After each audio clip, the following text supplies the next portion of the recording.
Harmonium वाजवतो. जे harmonium वादन करत असताना म्हणजे एखादा नवखा कलाकार जरी असला तरी गायनात त्याला अगदी समोर पुढे घेतात. असं आमचे मार्गदर्शक सोनाली नाट्यसमिती आणि उत्कृष्ट हार्मोनियम बाबूराव मेस्त्री, राणा कोळे यांनी माझ्या आणि आमचे दादा प्रकाश मेस्त्री आम्हा दोघांच्या कलेचा बहुमान करून लाखोंत बसले. उत्कृष्ट हार्मोनियम बाबूराव मेस्त्यांचा आभार मानून पारितोषिकाचा आनंदाने म्हणून या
भक्ती ज्ञान आणि वैराग्य हे आम्हा देवतांना प्रिय आहे. मग त्यात तू खंड का बनवतेस?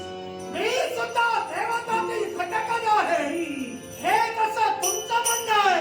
मग मला सांगा हो, वेळोवेळी आणि सरासरी या कलिदेवाचा तुम्ही तुमच्या अस्तित्वासाठी उपयोग करून घेतला. पण शासन मात्र फक्त या कलिदेवाला भरलो. मग त्यावेळी ते शासन बघून असताना हा कलिदेव देवतत्वातील घटक आहे याचा विषय तुम्हाला पडला होता की नाही? निश्चितच तुझा आम्ही वेळोवेळी सरासरी वापर सुद्धा केला.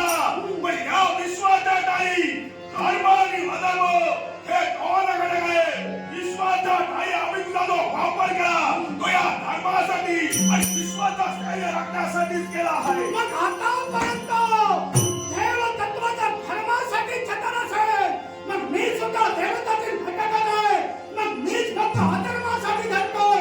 याबद्दल तुम्ही ठाम का आहात? विश्वाच्या ठाई जर तुला तुझं अस्तित्व निर्माण करायचं असेल आणि आमच्या देवतांचा जर पाठिंबा असेल तर धर्म सोडून धर्माला मागावं लागेल. धर्म काय अधर्म काय हे या कलीला सांगण्याची गरज नाही.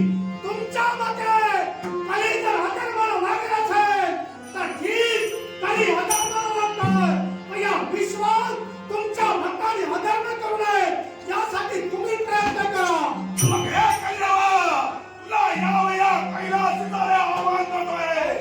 आज्ञा तेरा कैलास या विश्वाच्या ठाई तू अधर्म निर्माण कर. त्या प्रत्येक अधर्माची पायमल्ली करण्यासाठी धर्माला कैलासचा देवता समोर उभा आहे. तुझ्या सहित साऱ्या देव देवता तरी माझ्या मार्गात उभ्या राहिल्या. आणि या कलीच्या अधर्मापासून, कलीच्या धर्म छायेपासून एक व्यक्ती सुद्धा तुला बंद होऊ शकत नाही. अरे इतर कोणाची गरज नाही. हा कैलासचा देवता बसेल. योगेश्वरा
मार्गात कधी प्रवेश करतो. राहिला तुमचा तिसरा मार्ग. अरे परमेश्वराशी एक होण्याचा एकमेव मार्ग म्हणजे वैराग्य होय. पण या कलियुगात वैरागी नव्हे, साधू नव्हे, फक्त भोंदू निर्माण होतील आणि तेच भोंदू या समस्त विश्वात अंधश्रद्धा पसरवतील. आणि ती सुद्धा कशी? एक गोष्ट लक्षात ठेव. अरे अशिक्षिताच्या अंधश्रद्धेपेक्षा सुशिक्षित माणसाची अंधश्रद्धा ही समाजाला जास्त घातक ठरते. आणि अशा सुशिक्षित माणसात या कलियुगात अंधश्रद्धा फोफावली जाईल आणि त्याच्यामुळे होईल ते का